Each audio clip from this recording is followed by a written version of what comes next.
Muito boa noite, Pedro e Ana Cecília. Satisfação aqui, vocês estarem aqui com a gente. Queria começar perguntando para vocês uma coisa que acho que pode servir de introdução aqui para esse papo, que a gente vai longe aí com muitas questões. Mas eu queria ouvir de vocês o seguinte: o que é saúde mental? O que abarca a saúde mental? Quando a gente está falando disso, a gente está falando de questões psicológicas, questões comportamentais. Como é que a gente define, por exemplo, quando a gente vai falar sobre saúde mental, como é que a gente define isso? Pergunta de milhões, assim, né? Já começa dando problema, né? À vontade. Poxa, professor. Então. Eu acho que é a junção de tudo isso que você falou. É o comportamental, é o social, mas é o todo, é o macro, é o social, é a política, é a economia. É como tudo isso ela se condensa no indivíduo, né? E são as relações também desse indivíduo, né? As relações familiares, as relações de trabalho, as relações afetivas, de amizade. Tudo isso ela vai, num único indivíduo, ela vai ser traduzida, ela vai ser lida, vai ser expressa de alguma forma, né? Quando existe alguma coisa que tira a estabilidade desse indivíduo, né, dentro do que se entende como estável, que também é amplo, essa definição também é ampla, vai definir se esse sujeito, né, esse indivíduo, ele é saudável ou ele é adoecido, né, professor? Isso, tenho total acordo, assim, né, acho que primeiro a gente responder o que é saúde mental, talvez valha a pena a gente responder o que tem sido falado enquanto saúde mental, mas que eu penso que é problemático, assim. De maneira bem simples, assim, ao mesmo tempo problemática por ser simplificada, mas por conta aqui do bate-papo, da informalidade, eu acho que é importante como introdução. Tem duas grandes formas, assim, que saúde mental tem sido entendida tradicionalmente, assim, hegemonicamente. Eu penso que as duas são problemáticas. A primeira é, vou falar de saúde mental. Aí a pessoa fala de depressão, ansiedade. Pô, você está falando de adoecimento, você está falando de sofrimento. É isso, saúde mental como sinônimo de doença, de adoecimento e de sofrimento. Tem uma segunda forma que busca superar essa, mas que supera, mas não tanto, e necessariamente não diz do que é saúde mental na sua complexidade, por mais que seja um pouco mais avançada que a outra, mas que eu penso que a gente pode ir além, que é saúde mental, então, como ausência de sofrimento, de doença, né? Qual que é o problema das duas, a despeito das diferenças entre elas? As duas orbitam em torno da doença. Uma é sinônimo de doença e a outra é sinônimo de ausência de doença. Ou seja, se eu não estou diagnosticado com uma depressão, com uma ansiedade, logo eu tenho uma saúde mental. As duas são problemáticas por quê? Porque não vão justamente nessa direção que a Ana está apontando aqui para a gente. Eu tento entender e penso que eu estou correto e que a Ana está correta nesse sentido. Saúde mental enquanto produção de vida. O que é saúde mental? Como a gente tem vivido, como a gente tem se produzido, como a gente tem se relacionado um com o outro e como essa produção de vida se expressa em termos de saúde mental. Logo, tem dois filósofos, militantes revolucionários que eu gosto muito, assim, o Carlos Marx e o Frederico Anjos, que eles brincam em determinado momento lá, que ele fala assim, olha, para você fazer história é preciso você estar vivo, uma condição. Fazendo uma paráfrase aqui para a saúde mental, se a gente está vivo, a gente tem saúde mental. Não tem como. Se é produção de vida, estando vivo, a gente se produzindo, a gente tem saúde mental. A questão é como a gente tem se produzido. E ao falar disso, de como a gente tem se produzido, a gente automaticamente vai aí buscar, analisar e vai se defrontar e se deparar com a produção de vida numa realidade concreta. A gente não se produz no vácuo, no vazio. Né? Então é isso, está passando fome? Está desempregado, ou mesmo tem um emprego, como é que está a sua condição financeira, econômica, como é que está a sua relação com o outro. Então, nesse sentido, falar sobre saúde mental é isso, como a gente tem se produzido e como a gente se produz, em qual realidade concreta. Então, assim, bem resumidamente, e aí é isso. Não falar só de um aspecto, né? A gente fala do todo. É isso. A gente fala do contexto histórico, do contexto social. Perfeito. Né? Do contexto familiar, a gente tem que entender esse sujeito, né? no todo dele, né? Não só nas relações, não só no adoecimento, né? No todo. Né? Então, ele está inserido no quê? né? Então, o brasileiro, né? Neste o momento, sujeito brasileiro nesse momento, né? Acho que é isso, né? De modo com que a gente pode até mesmo concluir, assim, de que sem querer qualquer tipo de romantização, né?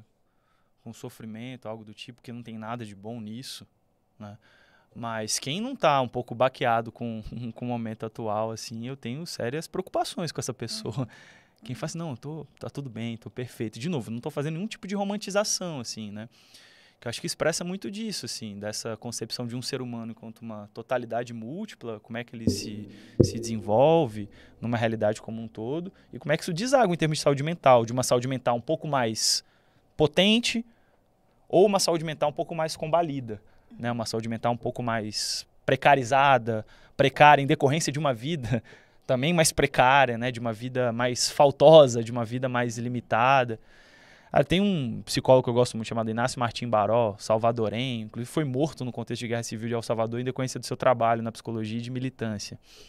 Que ele fala assim, olha, saúde mental é a expressão da capacidade da nossa sociedade nos humanizar, ou nos permitir uma vida humanizada, ou, por outro lado, nos alienar e, nesse sentido, nos desumanizar. Logo, se a gente está passando por um contexto, por uma conjuntura, na qual a saúde mental está cada vez mais em pauta, e está em pauta cada vez mais porque expressa uma condição de vida cada vez mais sofrida, então a gente tem que parar para pensar. Logo, a gente pode concluir que a gente vive uma sociabilidade, uma sociedade na qual o seu caráter de alienação, de desumanização, nas mais variadas formas, que está se expressando por esse sofrimento, que está se expressando por esse adoecimento cada vez mais em larga escala, tem preponderado sobre a sua condição e sua capacidade de nos possibilitar uma vida de fato humanizada, da gente se expressar enquanto ser humano, em termos da nossa potência, né?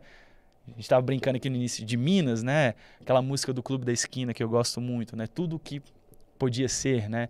Então, acho que é um bom início aqui de papo para a gente colocar aqui os termos, dar uma limpada de terreno, inclusive de muita coisa que é dito sobre o guarda-chuva de saúde mental, que até tem boas intenções, sabe?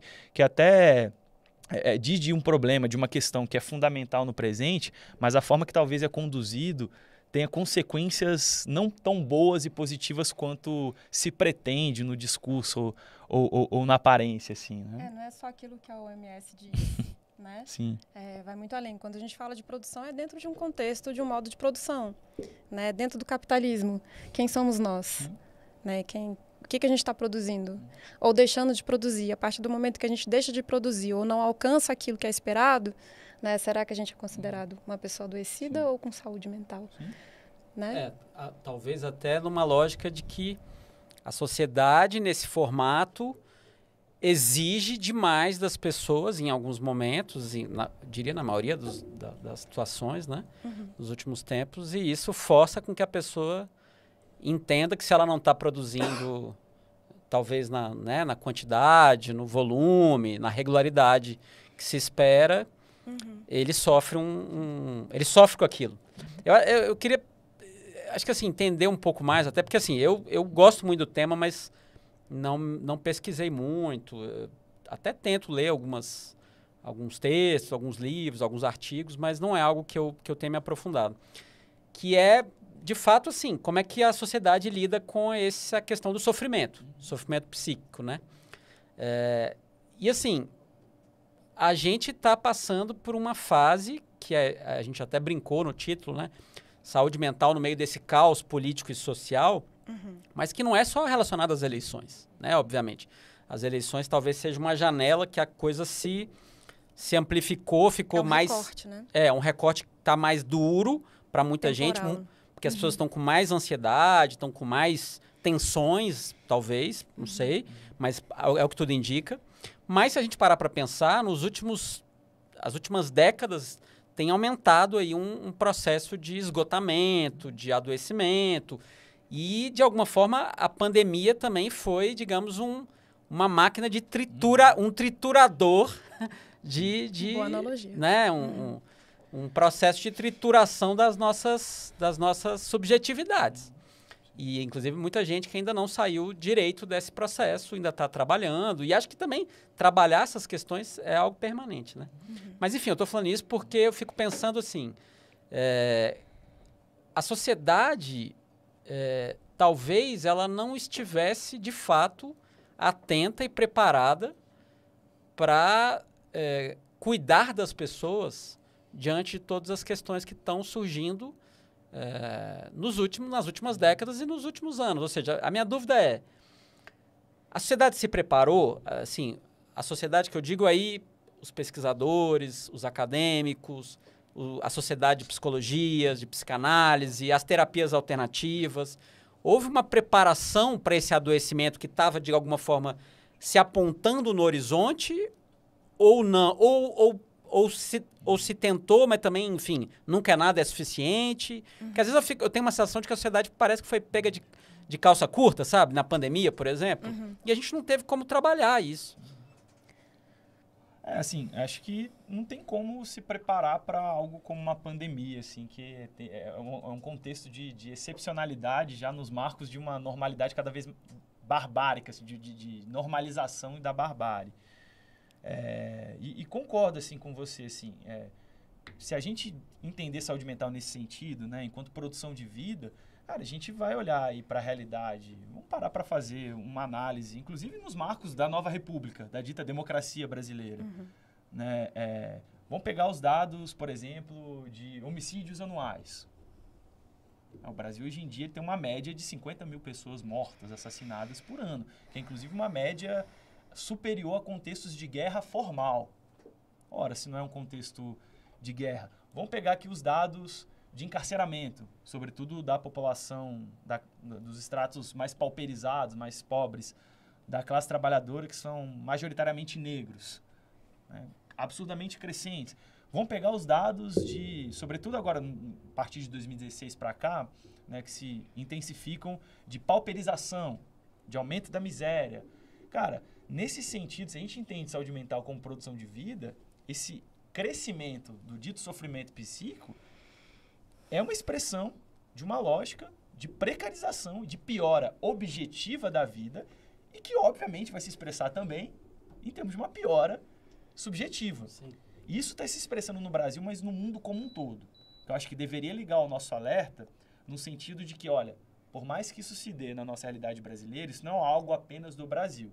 Isso diz de um desenvolvimento desse modo de produção de vida que está cada vez mais pautado na destruição, na barbárie, na desumanização, na produção de pobreza, né, na produção larga escala de sofrimento. Então, acho que esse é um primeiro aspecto.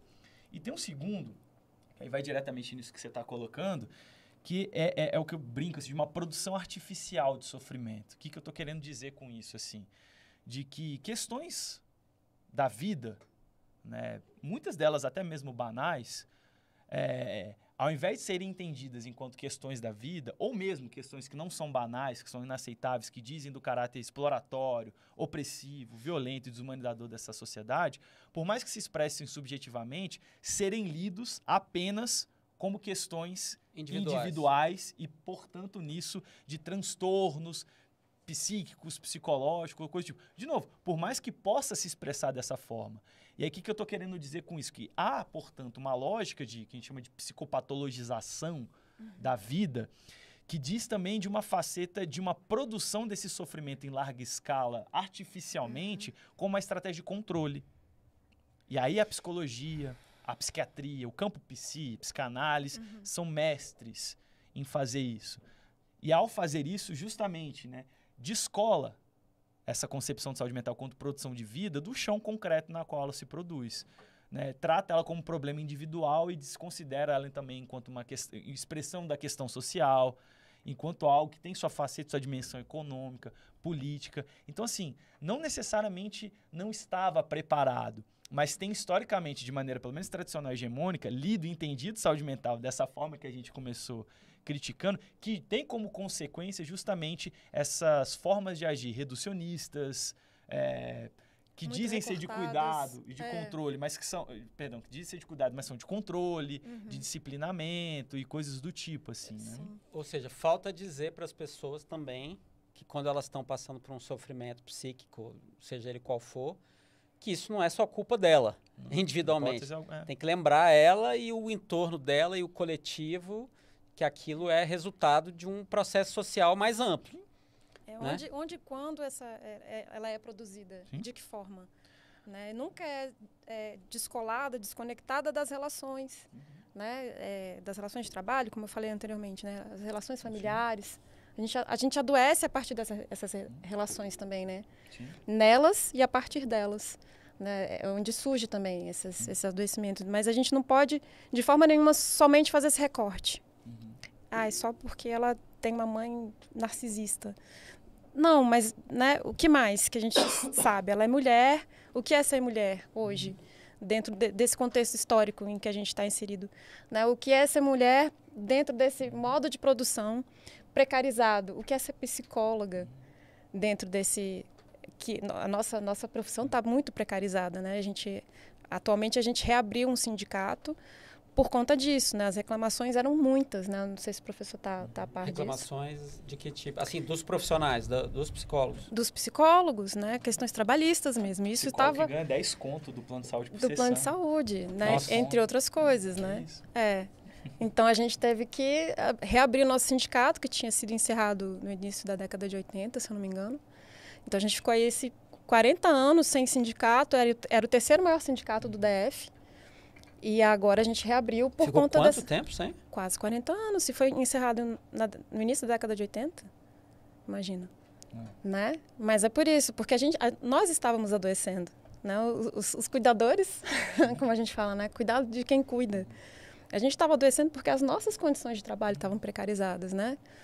Enfim, trouxe essa questão aí também. E é bacana também pensar, a partir do que a Ana está falando, do que você trouxe, que assim, se a gente está então entendendo saúde mental quanto produção de vida, de um ser concreto numa realidade concreta, por mais que a psicologia, por mais que a psiquiatria sejam importantes, inclusive para serem importantes, precisam se repensar um pouco nessa direção que a gente está aqui falando, rapidamente, colocar na conta da psicologia, da psiquiatria, a resolução ou o tratamento, a lida com a saúde mental, é justamente não entender o que é saúde mental. Quer uma política decente de saúde mental? É uma política de emprego. De emprego decente. Quer uma política decente de saúde mental? Uma política de valorização do salário mínimo sobre a inflação. Quer uma política decente de saúde mental? Uma política de moradia. Uma política de reforma agrária. São políticas que incidem diretamente nas nossas condições de vida e, portanto, incidem na nossa saúde mental como um todo. E aí, qual que é o problema? Saúde mental, psicologia. Saúde mental, psiquiatria. Eu não estou negando a importância desses saberes, não estou negando a importância de, caso necessário, procurar psicólogo, psiquiatra, da psicoterapia e coisa do tipo.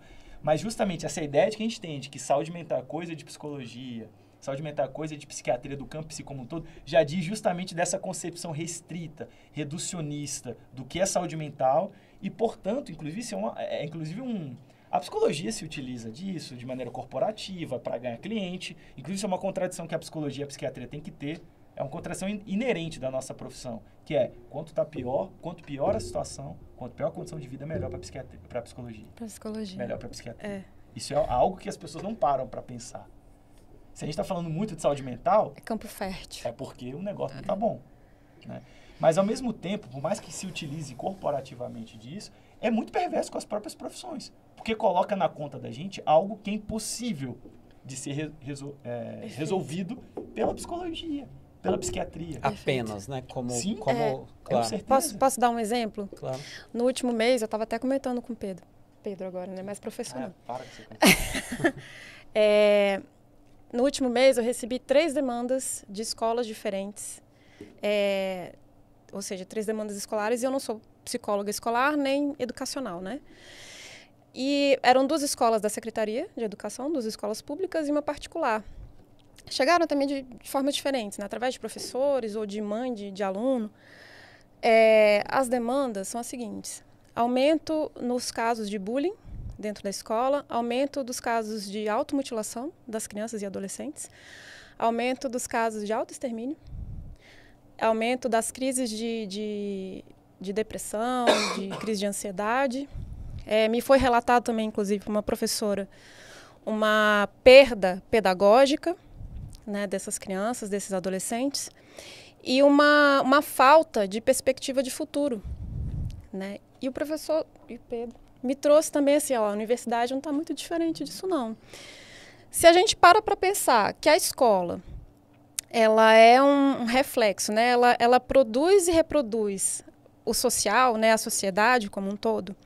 Ou seja, ela reflete o social, né? E ela se encontra não numa crise, mas num colapso, né? Em que não se dá mais conta dessas demandas e eles estão tendo que procurar externamente, né? Profissionais que ajudem, que auxiliem. Né? Isso está refletindo o que para a gente? Né? Se a gente levar isso em consideração, a escola ela reflete e também refrata a sociedade. Né? Então, a sociedade está adoecida. Né? O que a gente pode fazer sobre isso? Né? O que nós, psicólogos, né, podemos fazer? Nós, psicólogos, enquanto seres políticos também. Né? Às vezes, a gente esquece do nosso papel político. O psicólogo tem essa coisa de se esquivar da política. Né? Mas o que pode ser feito em relação a isso, né? Primeiramente, o que isso nos mostra, né? Que tipo de reflexão isso traz e que tipo de ação nós, como sociedade, podemos ter em relação a isso, né? Podemos realizar em relação a essa realidade, né? Que é assustadora, assim, é uma coisa, né? E isso foi confirmado por uma amiga que trabalha no SAMU. E ela falou, eu cheguei a comentar com alguns colegas, né, sobre essa situação, e ela falou, Ana, é isso mesmo, é isso que está acontecendo, os números de chamado para crianças e adolescentes e tal tem aumentado bastante. E você fica assim, e aí? E aí?